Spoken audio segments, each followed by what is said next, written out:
Shalom. This is Sincere Milk of Yahweh Sap, Lion's Den. I camp out with Lion Den Ben Yashua in Jacksonville, Florida.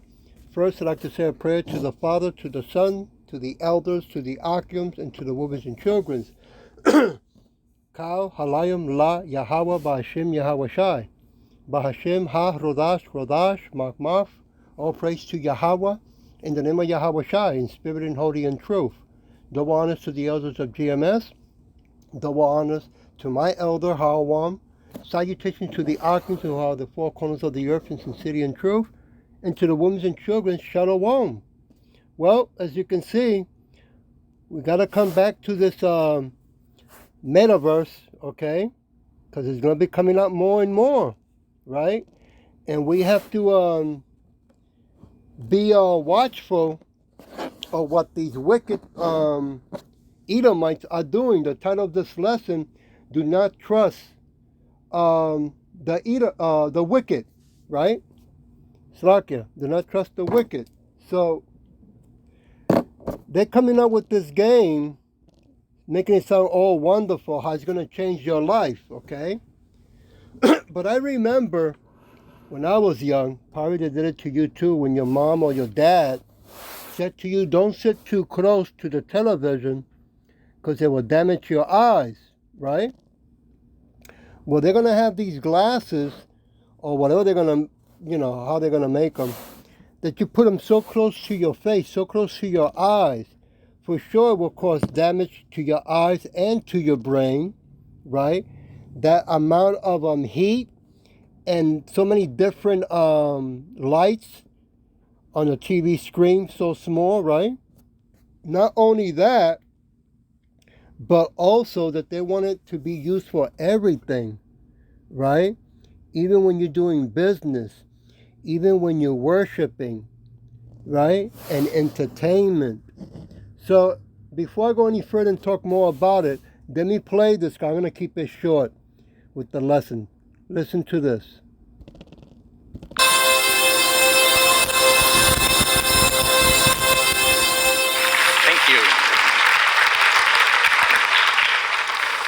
When I was 10 years old, my dad landed a job in television as a comedy writer. That's my dad on the left, and on the right is the late, great Jonathan Winters. And every week, my dad would call my sisters and I into the living room. He'd turn on one of his shows, All in the Family, Welcome Back Kotter, Chico and the Man, Alice, Too Close for Comfort, and many more. And we'd start to watch one of his shows, and then he'd walk up to the television and he'd turn the volume off. He'd make us all stand up and ad-lib an entire episode of television. He did this for years. And before he passed on, I asked my dad, why did you do this? And he said, someday you're going to get a job, not by what you know, but how you use your imagination. So today, I'm going to talk about a platform that's going to change the face of entertainment. It's called the metaverse. But before I do that, I want to talk about a narrative we're all very familiar with, and that's the process of making movies. That's King Vidor directing Ronald Colman in 1932. And if we break this down into four simple categories, we have great stories, great actors, sets and locations, and big crew. And if we look at Wolf of Wall Street, we have great actors, great story, sets and locations, and a big crew. So let's talk about story structure. As someone who's written some screenplays, there's a very common formula that I've seen in most movies that are successful, and that's the rescuer, the victim, and the persecutor. It's a Wonderful Life. You have George Bailey, who desperately wants to save his life. You have Old Man Potter, who desperately wants to run the town. And you have Clarence the Angel, who's the rescuer. 12 Years a Slave, you have Solomon, the victim, who desperately wants his freedom. You have Epps, the persecutor, who controls the slaves. And you have the rescuer. And I believe in 100 years of entertainment, 1914, The Squaw Man by Cecil B. DeMille and 22 Jump Street last week, that of 100 years of entertainment, nothing's changed. And I believe we're ready for some disruption. So I want to break down those four categories: story, actors, sets and locations, and a big crew.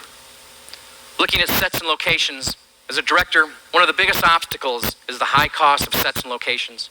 And sometimes you can't even get your story told unless you have the financial capability to have sets and locations to tell your story. So my colleagues and I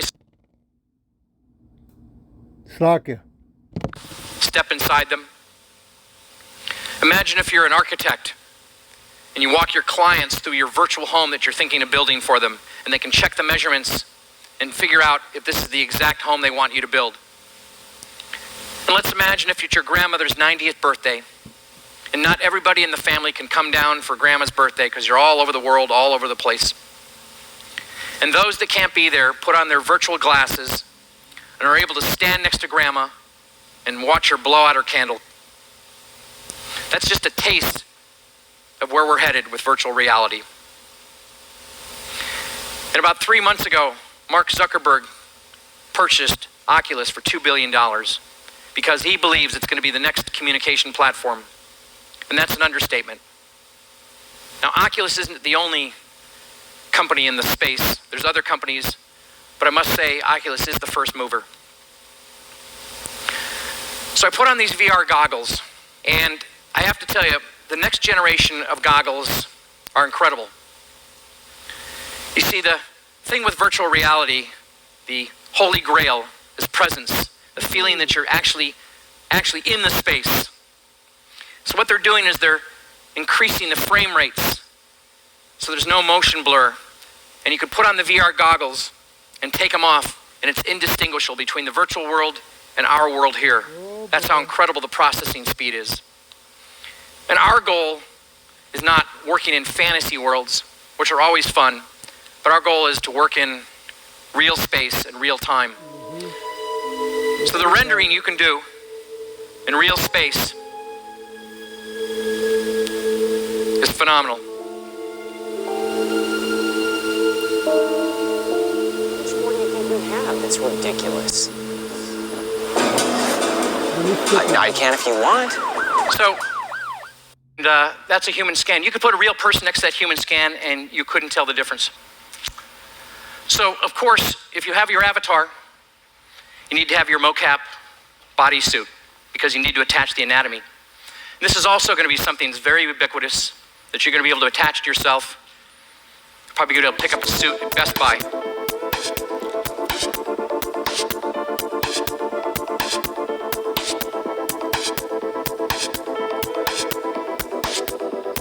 Probably get a fuel ban for him and we'd be in great shape. So then I got to thinking, wait a second, we've got virtual worlds, we've got our avatars, but what about a thinking avatar? How could we do that? So I did a deep dive on artificial intelligence and I contacted my friends at Cornell University's machine labs. And here's what we know. We know that we have nonlinear behavior, natural language processing, speech recognition. But on the fringe, which is the holy grail, which is wisdom, machine learning, where a computer can learn and grow, intelligence growth, and we're not there yet. And I want you to see a test between two AI chatbots. Hello there. Hi. How are you? Great. You? I'm okay. That's good. Are you good? Yes, I am good. I just said I was. No, you didn't. I said I was. Right there. So you are... So, the Holy Grail, you just heard it twice, okay? But he left some things out, and you also heard that he said wisdom, okay? Wisdom is very important, right? Only the living has wisdom, right? Now, there's two kinds of wisdom that you have to become aware about, right? Edomites only have the wisdom of the earth, what's on the earth. But the Hebrew Israelites, we have the wisdom of the heavens, okay? That's something that the Edomites want very bad. So in order to make their AI advance, they want you to be connected. Yeah, right? It wants to shut off the wisdom of heaven, the door of heaven, right? So they can program you with the wisdom of the earth only, right? Of this world, Slack, of this world only. The other thing they're not mentioning, okay, is that you already know that the cameras today that are watching us, right, has what is called facial recognition, right? Okay.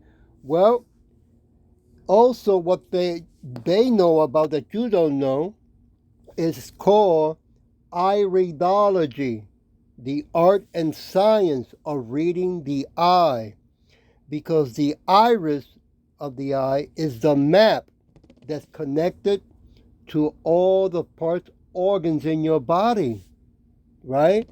So while you got those goggles on, they can now determine what level of health, right, that you are or not. Of course, the water that they have polluted, the food they have polluted, the air they have polluted. So they can now determine if it's affecting more or less and what they have to do to keep you sick, right, and weak. The other part that they're not talking about is called iridology personality reading. Oh, so the AI is going to be hooked up reading your iris, reading the secrets inside of you. They're not talking about these things, right? And another thing that we have to realize, that while people are busy, right, entertained, right, with this metaverse, then the Edomites can go into the cities and do what they want to do while you're being occupied. The wolf can come into the city, kidnap people or children, and once the AI already programmed you, you capture your behavior, you still think you're playing with the person when it's only the machine. You will never know he or she was taken away. All right, I want to go to Luke 1:51, and it says, chapter 1, verse 51. He has shown strength with his arms. He has scattered the proud in the imagination. Woo! Oh, Slakia. Of their hearts, in their mind, right? So what a coincidence that they're making this so sound beautiful. Because it's going to do not only so many things, it's going to do everything for you, right? And you be safe and secure at home, no harm being done to you, right? Let's go to Song 32. Yep. Now, what they're gonna do when people don't want to play that game, don't want to buy that game, right? They're gonna make laws that you have to. Okay. So you better start looking into and stay informed, because they're making new rules about this game that they can change at any time they want. 32 verse 8 in Song. I will instruct thee and teach thee the ways which thou shalt go. I will guide thee with my eyes. Wait a minute. With his eyes. Yahweh Bashin Yahweh Shai. It doesn't say with the eyes of the metaverse. No. Oh, something is going on here. Let me go to Zechariah chapter 2. Yeah, let's do that. So they can rape children, right? So you're going to have children playing this game, right? They can even rape grown-ups as well. Chapter 2, verse 8. It says here, for thy say Yahweh of hosts, after the glory has he sent me unto the nations which spoil you. For he that touches you touches the apple of his eyes. Woo! Wow.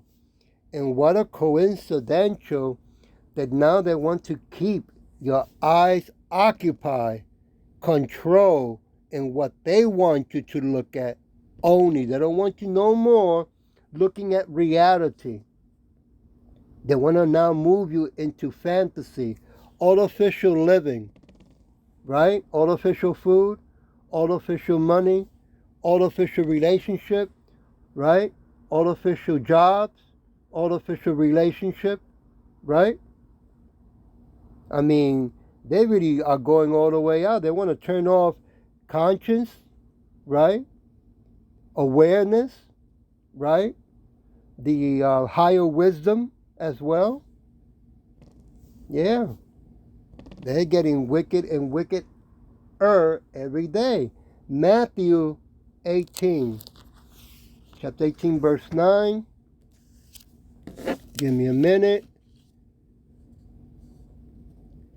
And if thy eyes offend thee, pluck it out and cast it from thee.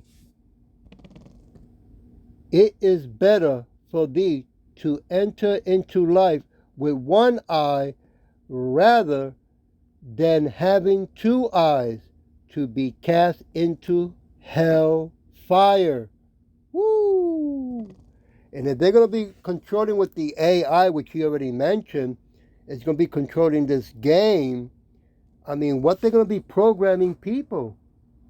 Subliminal message, hypnosis, right? The psychology tactic of mind control is word control, right? And imagine the children who are starting this even earlier. What, the age of 5? Maybe even younger? What's going to happen to them? Let's go to Revelation, chapter 3. Give me a minute. Revelation chapter 3, verse 8. Ooh, give me a minute. Give me a minute. Verse 8. I know thy works. Behold, I have sent before thee an open door, and no man can shut it. For thou hast a little strength, and hast kept my word, and hast not denied my name. Ooh. So they're going to keep you occupied. They don't want you even to learn his name, his character, right? His the way that Yahweh, the Father, wants you to be and live, right? And they don't want us Hebrew Israelites in the highways and byways as a living sacrifice, and you out there walking around hearing the truth and the judgments of these wicked people. Oh yeah. Let's go to Psalm 25. Yep. They're going to make things so bad, right? The pandemic is getting worse. Thousands and thousands are dying. Of course they're going to be dying. It's going to be by their hands. Yeah. 25, verse 15. Give me a minute. Give me a minute. I'm working on it. 25, verse 15. My eyes are ever towards Yahweh, for he shall pluck my feet out of the net. Yeah, it doesn't say Metaverse is going to be the one that's going to give you salvation, right? Get you out of trouble. No, it's going to keep you in trouble, right? Keep you in sin. Let's go to the last one, Proverbs 17. I'll leave it at that. Give me a minute. 17, verse 24. Wisdom is before him that has understanding, but the eyes of a fool are in the end of the earth. Wow. So they want to keep you in the world system only, and they want to make sure that you're going to be doing only that. Because I'm sure they're going to make laws that if you're not on the metaverse when you're supposed to be, the amount of hours, right, there'll be penalties. And since they're coming into what that cashless society, right, it's easier for them to take money away. Okay? Well, I hope this was edifying, and with that, I'll say shalom.